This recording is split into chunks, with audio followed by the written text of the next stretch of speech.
আসসালামু আলাইকুম। ডেইরি খামার শুরু করার ক্ষেত্রে আমরা সবাই বকনা দিয়ে শুরু করতে চাই। যদিও আমি সাজেশন দিয়ে থাকি যারা নতুন খামারি, নতুনভাবে শুরু করতে চাচ্ছেন, আপনার টেকনিক্যাল অভিজ্ঞতা নাই, তারপরেও আপনি শুরু করতে চাচ্ছেন, তাদের জন্য আমি বলি যে গাভী দিয়েই শুরু করুন। এটা ভেরি করে, কনসালটেন্ট টু কনসালটেন্ট ভেরি করে। আমার পরামর্শ হচ্ছে গাভী দিয়ে শুরু করে। যাই হোক, যেভাবেই আপনি শুরু করেন না কেন, নতুন খামারিরা সব সময় চেষ্টা করেন যে দীর্ঘমেয়াদী আপনি খামারটা করার জন্য বকনা নিয়ে আসেন, দুধাতের একটা বকনা, এবং সেই বকনাটা ফার্স্ট পার্চুরেশন, ফার্স্ট ডেলিভারি দেবে আপনার বাসায় এবং দীর্ঘমেয়াদী আপনাকে প্রোডাকশন দিতে থাকবে। এই আশায় আপনি একটি বকনা নিয়ে আসলেন, প্রেগনেন্ট বকনা নিয়ে আসার পরে সেটি যখন বাচ্চা দিচ্ছে, বাচ্চা দেওয়ার পর আপনি যে মাত্রায় আশা করছেন দুধটা হওয়ার কথা, সেভাবে দুধটা দিচ্ছে না, বা দুধ আপনি যে পানাবেন বা দুধ যে বের করবেন, দুধ দহন করবেন, এইটুকু কোনো ক্রমেই করতে দিচ্ছে না।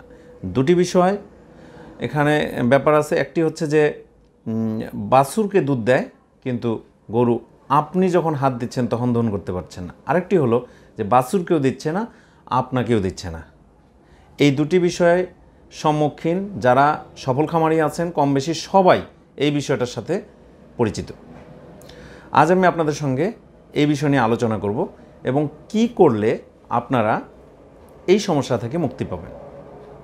শুরুতে আলোচনা করব যে গরুটার বাচ্চা দেয়া কমপ্লিট, সব ফুলও স্বাভাবিকভাবে পড়ে গেছে, পড়ে যাওয়ার পর মিল্কিং করতে চাচ্ছেন, দুধ দহন করতে যাচ্ছেন, দেখা যাচ্ছে সে বাছুরকে দুধ দিচ্ছে, বাট আপনি যখন হাত দিচ্ছেন তখন আপনাকে অ্যালাউ করছে না। এইটার জন্য এটার সমাধান হিসেবে আপনাকে কিছু প্রিপারেশন আগে থেকেই নিতে হবে। সেটি হলো, বাচ্চা দেওয়ার আগে থেকেই আপনাকে এই গরুটার সঙ্গে ইন্টিমেটেড হতে হবে।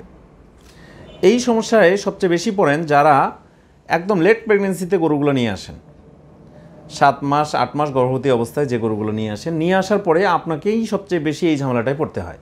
কিন্তু যারা একটু কম প্রেগনেন্সিতে নিয়ে আসেন, তাদের সঙ্গে একটা ইন্টিমেসি তৈরি হয়ে যায়, সখ্যতা তৈরি হয়ে যায়। এবং আমি একটি জিনিস বলে রাখি, যারা প্রথম বকনা নিয়ে আসছেন গর্ভবতী অবস্থায়, আপনি মাঝে মাঝেই আপনার এই বকনাটার ওলানের মধ্যে একটু স্পর্শ করুন মাঝে মাঝে, কারণ আপনার সঙ্গে তার ওলানে হাত দেওয়ার যে সম্পর্কটা, এটা যেন ঠিক থাকে বা আপনাকে যেন অ্যালাউ করে। আসলে এর মানে এই নয় যে আপনি বাট টানবেন, বাট টানা যাবে না। বাচ্চা দেওয়ার আগ পর্যন্ত বাট কোনো ক্রমেই টানা যাবে না।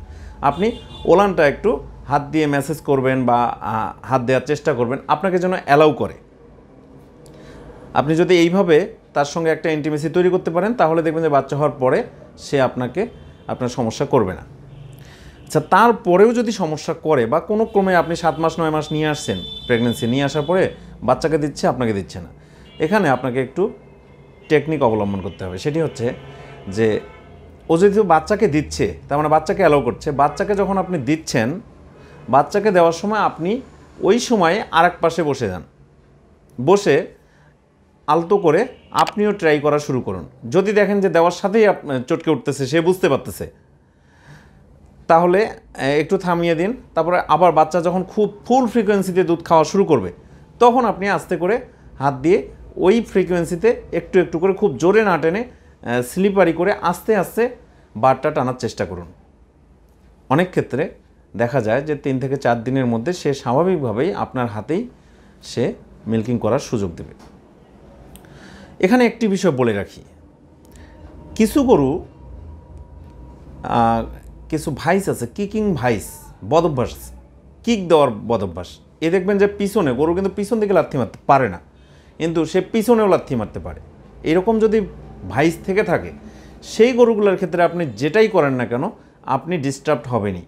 সেক্ষেত্রে আপনাকে একটি কাজ করতে হবে, সেটি হচ্ছে আপনাকে অবশ্যই পিছনের পা দুটো বেঁধে নিতে হবে, অথবা ট্রাভিসে ঢুকায়া আপনার মিল্কিং করার চেষ্টা করুন। যদিও এটি করা ঠিক না। আমি সবসময় বলি যে প্রথম বকনার ক্ষেত্রে আপনাকে অবশ্যই সফটলি আচরণ করতে হবে, মেন্টালি প্রিপেয়ার হতে হবে যে এ প্রথম বকনা। আপনাকে মানসিকভাবে এটা মাথায় রাখতে হবে যে প্রথম বকনা, আপনাকে খুব ভালো ব্যবহার তার সঙ্গে করতে হবে, তার বাচ্চার সঙ্গে এবং তার সঙ্গে ভালো ব্যবহার করতে হবে, কারণ এই পুরো দুধটাই নির্ভর করতেছে তার মাথার উপর। কারণ মস্তিষ্ক থেকে যদি অক্সিটোসিন হরমোন রিলিজ না হয়, আপনি যতই চেষ্টা করেন না কেন মিল্কিং আপনি করাতে পারবেন না। অক্সিটোসিন হরমোন রিলিজ হতে হবে, পাশাপাশি সে আপনাকে অ্যালাউ করবে, দুটো জিনিসই লাগবে। তাই যার ভাইস এরকম, যার বদভ্যাস আছে, তার ক্ষেত্রে ভিন্ন ধরনের স্ট্র্যাটেজি।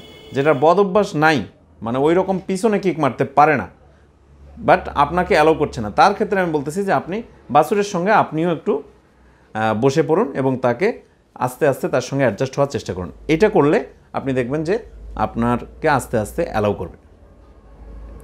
এরপরে যে বিষয়টা নিয়ে কথা বলবো সেটি হচ্ছে যে আপনার বাছুরকেও দিচ্ছে না, আপনাকেও দিচ্ছে না, বাট আপনি আবার খেয়াল করছেন যে তার ওলানে কোনো অ্যানোমালিস নেই, মানে ওলানে এমন কোনো বিষয় নাই যেটা মনে হচ্ছে যে তার সমস্যা, যে ফুলে গেছে, প্রচুর পেইন, লাল হয়ে আছে, শক্ত হয়ে আছে, বিভিন্ন ধরনের যে অসুস্থ হওয়ার ম্যাস্টাইটিসের যে লক্ষণগুলো সেগুলো নাই, বাট আপনাকেও অ্যালাউ করছে না, বাছুরকেও অ্যালাউ করছে না। এইটার ক্ষেত্রে আপনি কি করবেন? তো যখন বাছুরকেও অ্যালাউ করে না এবং আপনাকেও অ্যালাউ করে না, তখন বুঝতে হবে যে তার সেন্সিটিভিটিটা খুব বেশি। তার আমাদের কিছু মানুষ আছে, দেখবেন যে সুড়সুড়ি দিলে সে দূর থেকে হাত নাড়াচ্ছেন, দেখবেন যে সে হাসতেছে। তো এই রকম গরুরও থাকতে পারে। এই রকম যে গরুগুলো আছে তাদের ভিতরের সুড়সুড়ি অনুভবটা খুব বেশি। বাছুর গেলেও সে সেন্সিটাইজড হয়ে যাচ্ছে, আপনি হাত দিলেও সেন্সিটাইজ হয়ে যাচ্ছে। এইসব ক্ষেত্রে আপনি সেন্সিটাইজেশনটাও কিন্তু ওই আগের নিয়মে, আপনি যদি আগে থেকেই আস্তে আস্তে করে হাত দেন তাহলে দেখবেন যে এটা থাকবে না। কিন্তু আপনি হয়তো নিয়ে আসছেন, নিয়ে আসার পরে এরকম প্রবলেমে পড়ে গেছেন, তখন কি করবেন? এই ক্ষেত্রে যেহেতু সেন্সিটিভিটি খুবই বেশি, এই সেন্সিটিভিটি কমানোর জন্য আপনাকে একটা জেল ইউজ করা যেতে পারে। এই জেলটা আপনি যদি লিডোকাইন জেলি, এই জেলিটা বাজারে মানুষের ঔষধ, এটা আপনি ওলানের মধ্যে মাখিয়ে দিতে পারেন। প্রতিদিন 2 বার করে মাখিয়ে দিতে পারেন এবং আপনি মাখানোর 5 থেকে 7 মিনিট পরেই আপনি বসে পড়বেন তাকে মিল্কিং করানোর জন্য। এতে যদি সে অ্যালাউ করে, এটা সর্বোচ্চ আপনি 3 থেকে 4 দিন ব্যবহার করতে পারেন, তারপরে আর ব্যবহার করার দরকার নেই, কারণ এটা সেন্সিটাইজেশনটা কমায় দেয়। এটা করে দিলেও আবার সমস্যা, পরে সেন্সিটিভিটি থাকবে না। তাই এটা আপনি 2-3 দিন ব্যবহার করতে করতে আস্তে আস্তে বাছুরকেও অ্যালাউ করবেন এবং আপনিও বসবেন। যখনই দেখবেন যে সে এটা মাখানোর পরেই অ্যালাউ করছে, তখন প্রথমবার হয়তো দুধ দহন এটা দিয়ে করলেন, তার পরের বার যে 2 বার বা 3 বার আপনি করতেছেন, পরের বার আপনি এই জেলিটা আর ইউজ করবেন না, ন্যাচারালি করানোর ট্রাই করবেন। এইভাবে আস্তে আস্তে আস্তে আস্তে আপনি দেখবেন যে গরুটা স্বাভাবিক অবস্থায় চলে আসছে। তারপর একটি কথা বলে রাখি, যে কোনো মেডিসিন ইউজ করার ক্ষেত্রে অবশ্যই আপনি একজন ভেটেরিনারির পরামর্শ নিন। তার পরামর্শ নিয়ে আপনি কাজ করুন, দেখবেন আপনি ভালো একটা সমাধান পাবেন এবং বিপদে পড়বেন না। ধন্যবাদ।